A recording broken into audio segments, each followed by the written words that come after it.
हम लोग देखते हैं अभी फंक्शन डिक्लेरेशन और फंक्शन एक्सप्रेशन में क्या डिफरेंस है। तो सबसे पहले एक फंक्शन बना लेते हैं और यहाँ पे लिख देते हैं फंक्शन डिक्लेरेशन।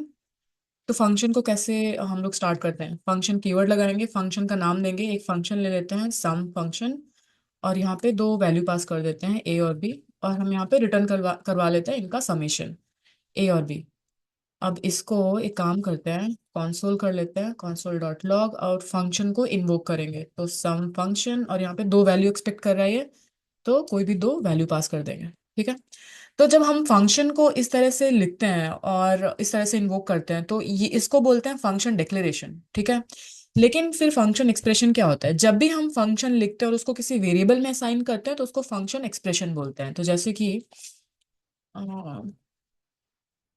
यहाँ पे पहले हम लोग एक वेरिएबल ले लेंगे, तो कॉन्स्ट लिया और यहाँ पे मैं कुछ नाम दे दूंगी माइनस फंक्शन, और इज इक्वल्स टू करके मैं फंक्शन को इसमें असाइन करूंगी। तो फंक्शन, और मैं फंक्शन में दो वैल्यूज पास करवाना चाहती हूँ ए और बी, और यहाँ पे मुझे रिटर्न करवाना है ए माइनस बी।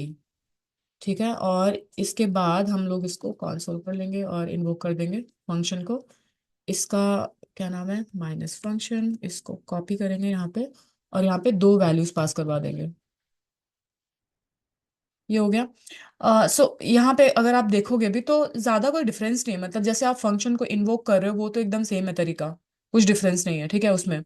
लेकिन यहाँ पे बस इतना ही फर्क है कि आप जो फंक्शन लिखोगे उसको आप किसी वेरिएबल में असाइन करोगे, और फिर वेरिएबल के नाम से आपको उसको इन्वोक करना पड़ेगा। ठीक है। फंक्शन का नाम आप इधर नहीं लिखोगे, यहाँ पे आपको सिर्फ क्या लॉजिक है, क्या पैरामीटर्स एक्सपेक्ट कर रहा है वो आपको लिखना है, और उसके बाद में सीधा कॉल कर देना है। ठीक है। तो इसको बोलते हैं फंक्शन एक्सप्रेशन। दूसरा चीज ये भी है ना कि फंक्शन एक्सप्रेशन को आपको हमेशा सेमीकोलन से एंड करना चाहिए। ठीक है। ये हो गया। तो इसको जब हम नॉर्मल तरीके से फंक्शन लिखते हैं तो इसको फंक्शन डिक्लेरेशन बोलते हैं। जब हम किसी वेरिएबल में असाइन करते हैं तो उसको फंक्शन एक्सप्रेशन बोलते हैं। ठीक है। तो ये दो तरीके हो गए फंक्शन लिखने के। अब एक चीज और है, एक कीवर्ड है, एक टर्मिनोलॉजी है, हॉइस्टिंग। ठीक है। तो देखते हैं हम हॉइस्टिंग का क्या मतलब होता है।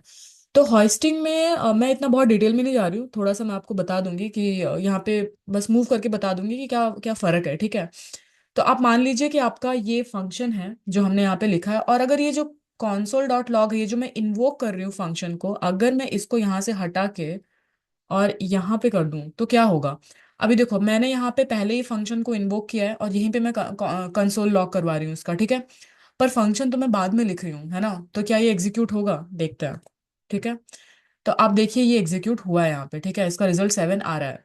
तो मतलब इसको फर्क नहीं पड़ रहा है कि फंक्शन को बाद में लिखा गया है और पहले कॉल किया गया है, इसको इसको सीक्वेंस से कोई फर्क नहीं पड़ रहा है। ठीक है। इसी को हॉइस्टिंग बोलते हैं। पर अगर आपने फंक्शन एक्सप्रेशन लिखा हुआ है तो देखिए क्या होगा, अगर मैं इसको हटा के यहाँ से और यहाँ पे कर देती हूँ, तो देखो यहाँ पे एरर आ गया कि this has not been initialised. ठीक है। तो जब फंक्शन एक्सप्रेशन आप लिख रहे हो तो आपको सीक्वेंस में रखना होगा, मतलब आपको पहले फंक्शन लिखना होगा, उसके बाद ही आपको उसको इन्वोक करना होगा। तो बेसिकली ये हॉइस्टिंग जो है ना, मतलब यहाँ पे जो अवेलेबल है हमारे पास, ये इसके लिए था कि आप पहले भी ना, मतलब आप सारे फंक्शंस को कोड में नीचे एक साथ रख सकते हो, मतलब बेसिकली जो भी फंक्शन डिक्लेरेशन है वो सबको नीचे रख दो, और बाकी आप यहाँ पे ऊपर सबको एक्यूमुलेट करके रख सकते हो। ठीक है।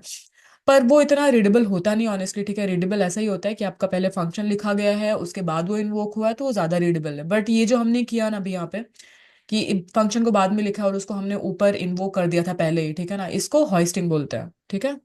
तो ये एक इंटरव्यू क्वेश्चन हो सकता है, तो आपको ये सब थोड़ा ध्यान में रखना है। ठीक है। तो बस इतना ही था फंक्शन डिक्लेरेशन और फंक्शन एक्सप्रेशन के बारे में। So that's it for now and I will see you in the next one.